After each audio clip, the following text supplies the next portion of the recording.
C5 app download ചെയ്യൂ. കാണൂ മുഴുവൻ എപ്പിസോഡുകളും സൗജന്യമായി. അല്ല സുധേട്ടാ, നമുക്ക് അവനെ ഒന്ന് കാണണ്ടേ? പിന്നെ കാണണ്ടേ?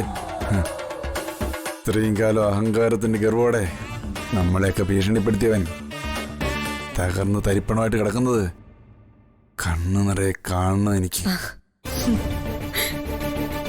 എന്നിട്ട് അവന്റെ മുന്നിൽ നട്ടല് നിവർത്തി ഒന്ന് നിക്കണം എനിക്ക്.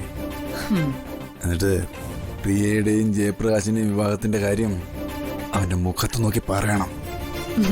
കാലും കൈയും തളർന്നു കിടക്കുന്ന അവനോട് ഇനി എന്ത് പറയാനാ?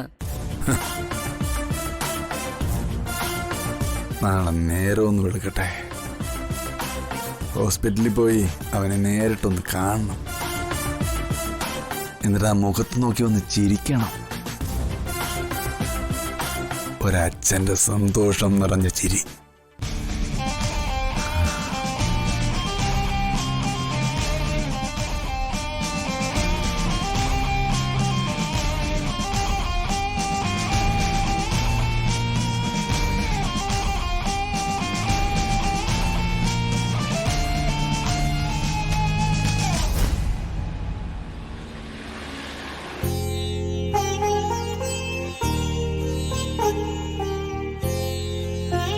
എന്താ നോക്കുന്ന? ഏയ് ഒന്നുമില്ല. ഞാൻ മരിച്ചു പോകുന്ന വിചാരിച്ചു അല്ലേ? ഇങ്ങനൊന്നും പറയരുത്. തമാശയാണെങ്കിലും അത് കേൾക്കാൻ പോലും എനിക്കിഷ്ടമല്ല. പക്ഷേ അതൊരു സത്യമല്ലേ ഏട്ടാ? അപ്രിയ സത്യങ്ങൾ കേൾക്കാൻ ആർക്കും ആഗ്രഹം ഉണ്ടാവില്ല. എനിക്കും അങ്ങനെ തന്നെയാ. നീയില്ലാത്തൊരു ദിവസത്തെക്കുറിച്ച് പോലും എനിക്കിപ്പോ ചിന്തിക്കാൻ കഴിയില്ല. നീ എന്താ ചിരിച്ചത്? ഈ പറയുന്ന ആള് പണ്ടെന്നെ എത്ര വട്ടം ജീവിതത്തിൽ നിന്ന് ഇറക്കി വിട്ടിട്ടുണ്ടെന്ന് ആലോചിച്ചപ്പോ ചിരിച്ചു പോയതാ. അതന്നല്ലേ, ആ കാലം കഴിഞ്ഞു. ഇപ്പൊ അതെല്ലാം ഏതോ ജന്മത്തിൽ കഴിഞ്ഞുപോയ ഓർമ്മകളായി മാറിക്കഴിഞ്ഞു. ഇത് മൂകാംബിക ദേവി തന്ന പുതിയ ജന്മ. പക്ഷേ മരണം ഒരു സത്യ. മനുഷ്യരായി ജനിക്കുന്നവർ ആരായാലും ഒടുവിൽ അവിടേക്ക് ചെന്നെത്തിയല്ലേ പറ്റൂ. എനിക്ക് ദേഷ്യം വരുന്നുണ്ട്. വീണ്ടും വീണ്ടും ആവശ്യമില്ലാത്ത കാര്യങ്ങൾ സംസാരിക്കുന്ന എന്തിനാ? എന്തായാലും ഏട്ടനുടനെ ജയിലിൽ പോകേണ്ടി വരും. എന്തിന്? ഞാനെന്തിനാ ജയിലിൽ പോകുന്നത്? അത് ശരി, ഒന്നും അറിയില്ല അല്ലേ? ആ പാവ അവിനാശിനെ എന്താ അപ്പുറത്തെ മുറി ചെയ്തിട്ടിരിക്കുന്നത്? ഡ്യൂട്ടിയിലുള്ള പോലീസ് ഉദ്യോഗസ്ഥനെ പോലീസ് സ്റ്റേഷനിൽ കയറി 2 കാലും 2 കൈയും തല്ലി ഒടിച്ച് കൊല്ലാൻ നോക്കി. വധശ്രമല്ലേ? പോലീസിന് വധശ്രമത്തിന് കേസെടുത്തൂടെ? അപ്പോ ജയിലിൽ പോവില്ലേ? ഞാൻ ഒറ്റയ്ക്ക് പോവില്ല. പോകുന്നെങ്കിൽ നിന്നെയും കൊണ്ടേ പോവൂ. ഒറ്റയ്ക്ക് അങ്ങോട്ട് പോയാ ഞാൻ ബോറടിച്ച് മരിക്കും. എന്നാലും എന്തൊരു അടിയായിട്ടാ ആ പാവത്തിന് അടിച്ചത്. കഷ്ടം. മര്യാദയ്ക്കൊന്ന് എണീക്കാൻ പോലും പറ്റില്ല. ഏതോ ഒരു സിനിമയില് ഇങ്ങനൊരു സീൻ ഞാൻ കണ്ടിട്ടുണ്ട്. ഇപ്പോഴും ചിത്രയെ കരുതി മാത്രമാ ഞാൻ അവന്റെ ജീവൻ ബാക്കി വെച്ചത്. ഇനിയുള്ള കാലം ഇങ്ങനെ ജീവിക്കട്ടെ അവൻ.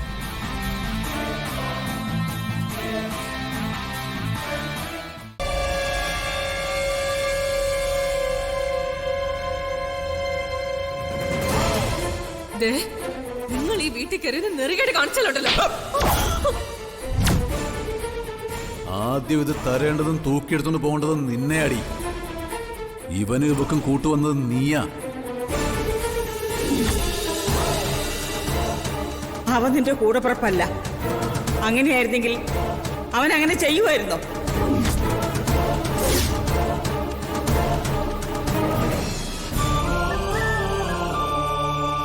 മോളെ ചിത്രേ,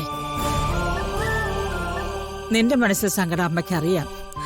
പക്ഷേ അവന്റെ അഹങ്കാരം അടക്കാൻ ഇതല്ലാതെ വേറെ വഴിയില്ല മോളെ. അമ്മ, എനിക്ക് ഒരു വിഷമവും ഇല്ല. എന്തായാലും ഉടനെ ഒന്നും അയാൾ അവിടെ നിന്ന് എഴുന്നേറ്റ് വരില്ലല്ലോ, അത് തന്നെ സന്തോഷം. ആ സമയം കൊണ്ട് DKക്ക് പ്രിയയുടെ കല്യാണം നടത്താൻ പറ്റുമല്ലോ, അത് മതി എനിക്ക്. ആ, കൈക്കും കാലിനും ഒടുവുണ്ടെന്നേ ഉള്ളൂ. എന്നാലും കുറെ കാലം കട്ടിലിൽ തന്നെ കിടക്കും. ഇത്രയൊക്കെ ദ്രോഹവും ദുഷ്ടത്തിലും ഒക്കെ ചെയ്തിട്ട് കുറച്ചെങ്കിലും അനുഭവിക്കണ്ടേ? കാര്യം എന്റെ അളിയനൊക്കെ തന്നെയാ. പക്ഷേ കയ്യിലിരിപ്പിന്റെ ഗുണമായി കാണുന്നൊക്കെ. നിങ്ങൾ ആരും പേടിക്കണ്ട.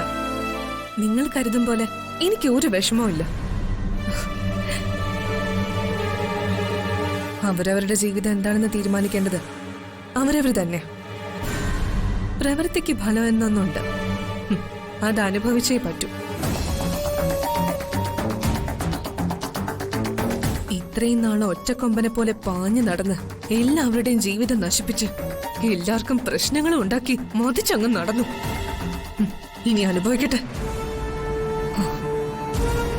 എന്തായാലും നാളെ ആവട്ടെ, ഞാനിന്ന് പോകുന്നുണ്ട് അയാളെ കാണാൻ. നന്നായി, അങ്ങനെ തന്നെ വേണം. ഇനി ആരുടെയും ജീവിതം നശിപ്പിക്കാൻ അവൻ ഇറങ്ങിത്തിരിക്കരുത്. എന്നാലും പോലീസ് സ്റ്റേഷനില് ഒരു പോലീസുകാരനെ തല്ലെന്നൊക്കെ പറഞ്ഞാല് ഇനിയെങ്ങാനും പോലീസ് നിങ്ങളുടെ പിന്നാലെ വരുമോ? പോലീസൊന്നുമില്ല, ഒരു ഈച്ച കുഞ്ഞു പോലും നമ്മുടെ പിന്നാലെ വരില്ല.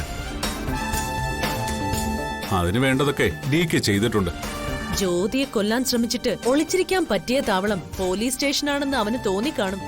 അതുകൊണ്ടാ അവൻ എങ്ങോട്ടും പോകാതെ പോലീസ് സ്റ്റേഷനിൽ ചെന്നിരുന്നത്. അതിനെന്താ, കിട്ടിയില്ലേ? കൈയും കാലും തല്ലി ഒടിച്ചില്ലേ? ഇനി അവൻ അടുത്ത കാലത്തൊന്നും എണീറ്റ് നടക്കില്ലെന്ന് മാത്രമല്ല, മേലിൽ ഇനി അവൻ ആരെയും ഉപദ്രവിക്കാനും വരില്ല. മായച്ചി, എനിക്ക് ഈ സന്തോഷം സഹിക്കാൻ പറ്റുന്നില്ല. അവനെ ഒന്ന് ആശുപത്രി പോയി കാണണമെന്നുണ്ട്. നമുക്ക് പോയാലോ?